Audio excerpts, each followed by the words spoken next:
Here's the top of the line 2024 Ford Ranger. And surprisingly, it doesn't disappoint. I'm here at Larry H. Miller's Super Ford in Salt Lake City. Unfortunately, this truck is sold, so I cannot drive it. But let's go ahead and check out the window sticker so you guys can see the pricing and some of the features that were added. So here's the window sticker. At the very top are the specs on this truck. 2024 Super Crew, four-wheel drive, carbonized gray metallic is the paint. It does have leather seats, which you guys will see in a second. And then short listing for the standard equipment. As far as the options go, the only one that was added was the advanced towing package for $825, and then everything else is pretty much standard. I like that they give you the sport appearance as a standard option too.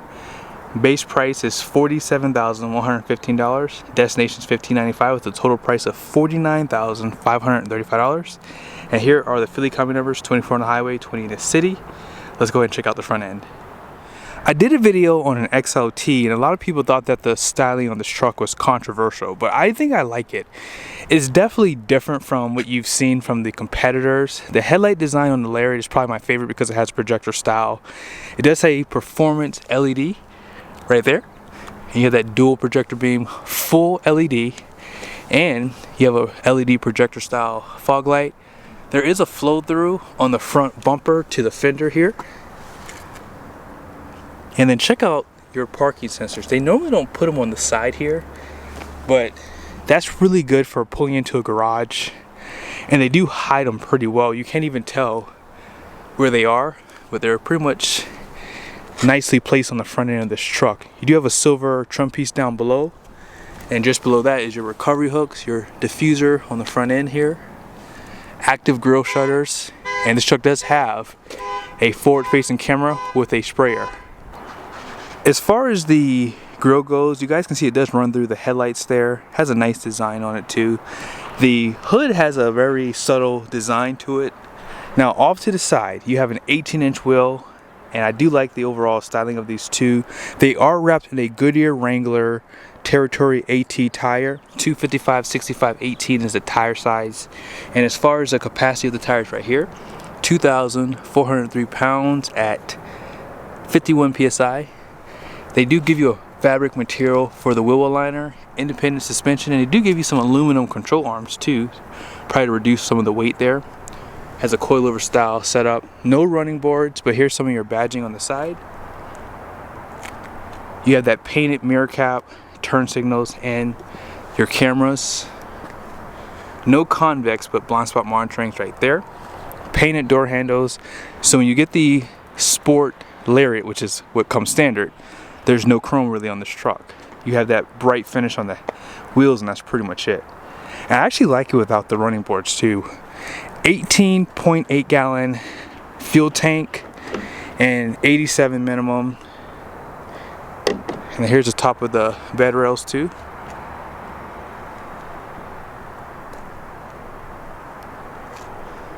Has a sport badge on the back here. No side steps. I did see an XLT with some on there, but you have those side parking sensors right there.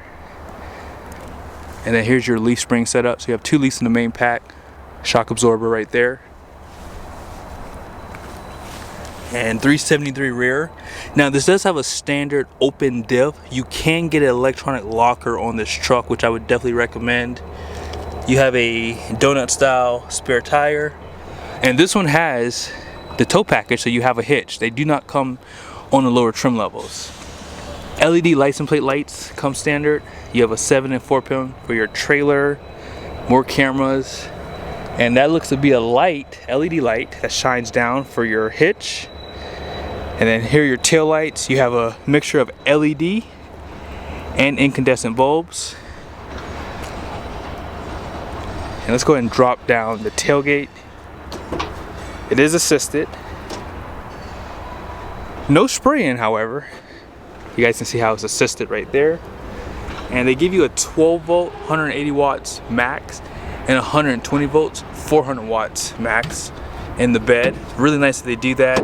Also, you have bed lights just below the rails here on both sides. And you have a sliding glass and a high mount center light right here with that shark fin style antenna. And a few tie downs in the bed too. Couple at the front too. And let's go ahead and talk about the 2.3 liter engine. I made this point last time I looked under the hood of the Ranger. When you get the 2.3 liter, I can pretty much tell how much easier it is to work on this engine because of how low it sits, and it seems like there's a lot of space in here as well.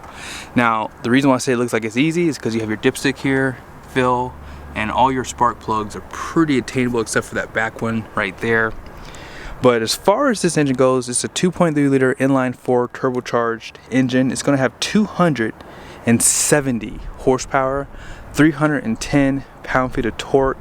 Now, as far as the construction goes, it has aluminum heads and block, and compression's 10 to 1, so you don't really necessarily have to use premium fuel with this engine. 10-speed transmission. Let's take a look at the interior. Now, when you get a Lariat trim level, it really does come loaded up. As far as the door goes, you have soft touch at the very top, and it's very soft touch, a little bit of stitching, great accent with a silver trim piece here, another silver accent, but this is all soft touch with more stitching. And then here's some of your controls. You have the power windows, door locks, power folding mirrors for the outside, 3 seat memories, and even on the dash right here, they have a soft touch to break up this hard plastic. As far as your seats go, really nice support in the bolstering on the sides here, and nice graphics that they add as well. No tilt headrest, however, but these seats are 10-way with lumbar support. Tilt and telescoping steering wheel manual, and then here are some of your controls. These are all for your lighting. Now, the only thing I'm going to hit the interior for is you have that light color roof, which I never like. They give you only a grab handle on the passenger side, but not on the driver's side. Although I will say it's not that hard to get inside the interior. But as far as the carpet goes, the carpet feels decent in this truck. I don't say that it's super nice, but it's decent. Now, as far as the interior goes, you do have a 12-inch screen. This is like a 12.4, and then you have a 12-inch display. This is the vertical style. Most people like it horizontally, but I think it works in this interior. Now, just below your screen, you have dual climate control right there. You guys can see a wireless charger, 2 USBs, and your cup holders are right there. And then here's some of your drive modes. You have tow haul mode, 4 low, 4 high, and 2 high. And then here's some more buttons to your parking assistance there for your park sensors. Auto stop, start, and traction control. Electronic parking brakes right there. Trailer brake is right on the dash. I'm not sure if I like it there, but there's not a lot of places you can add stuff in this truck. No storage on the side of the seat. And as far as your center console goes, soft touch. Feels like a leather. You have this removable tray.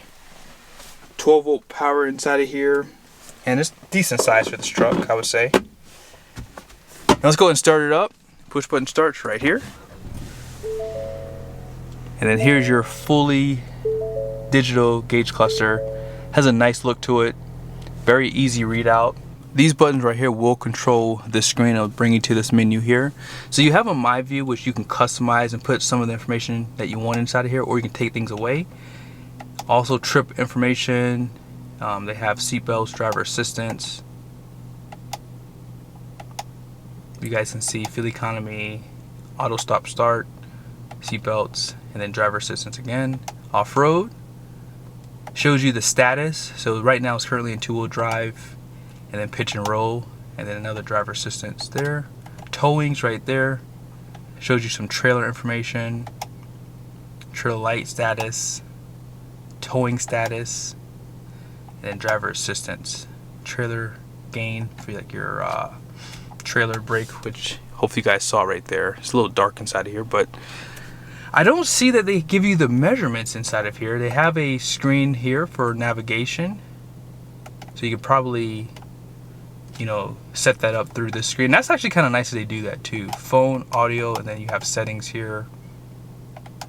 So you have a secondary speedometer, and then you can configure the gauges. So the left selectable gauge here, you guys can see you can change that if you like.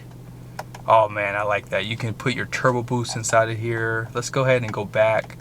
If you go to the right one, you can put in, let's see, engine oil temperature, although I would prefer the transmission temperature if I were being honest here. But I like that they give that to you, and that turbo boost will help you with fuel economy. Now, as far as the screen goes, you guys see you can do the climate off the screen and then on the screen too if you'd like.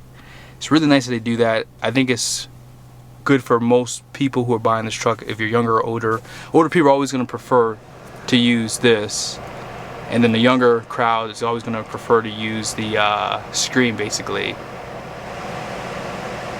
So we can go ahead and turn that back off. You have a home button at the very top here, shows you a few things. You have your navigation, pops you over to that. And let's go ahead and check out your camera. So you have the frontal view right here, and then you have your 360. Now if I put it in reverse, now it shows you the back, gives you the backup lines, and you can zoom in if you are hooking up to a trailer.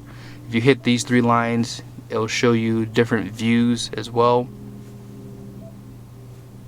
Right there, this one, and if you're backing up to a trailer, you have that one. So a lot of nice features there, and then all your climate just kind of sits on the screen. Let's go ahead and put it back in park. But yeah, this is the navigation screen. If you push this button right here, it shows you a list of things on the side that you can skip over to. You have zone lighting, which is an upgrade on this Lariat. You don't get this on the XLT. It's probably an option though.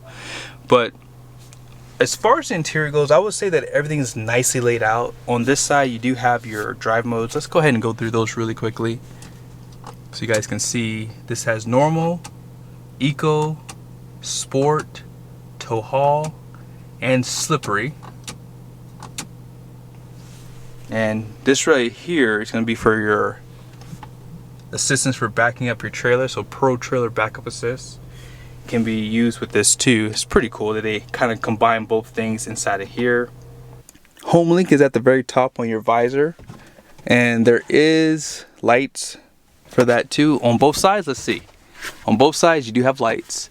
Now you do have an LED lighting up top here, and you do have a power sliding rear glass in the rear. I don't normally see that even on the other competitors, but really nice features, sunglass holder, and more soft touch on the dash. Let's skip over to the passenger side. Here's the door on the passenger side. Has the same soft touch as you saw on the driver's side. And this right here is a leather wrap trim piece, but it's also a cover. A little bit of open storage right there. And then down below, your glove box. Now, you do have a power seat for the passenger side, 10-way with lumbar support. Out back, it might be an 8-way actually. They do provide seat back pockets too on both sides. Now I'm very shocked at this. If you open your storage below, this is not a 60/40 bench. Very shocking. A little bit of storage down below here. Now you guys can see you have a 120-volt plug, 2 USBs. You have a Type A, Type C, and a little bit of open storage. Armrest in the middle. Let's go ahead and check out the payload.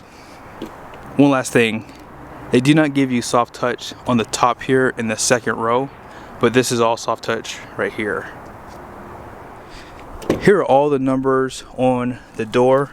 Your gross axle weight rating up front is going to be 3,130 pounds. The rear is 3,573 pounds. Gross vehicle weight rating is going to be 6,170 pounds. Here's the axle code 71. And then all-in payload is pretty good actually, 1,611 pounds. That is really good for a loaded up Ford Ranger. But what do you guys think? At $50,000, is the GMC Canyon or the Toyota Tacoma a better buy? I think I like this truck the best so far. I do like the Denali from GMC on the Canyon, but that truck can get another 5 to 7 grand more. And I feel as though this truck has everything you would ever want, but I don't know. Let me know in the comment section what you think. Be sure to subscribe to the channel if you haven't done so yet. Make sure your bell notifications are on. See you soon.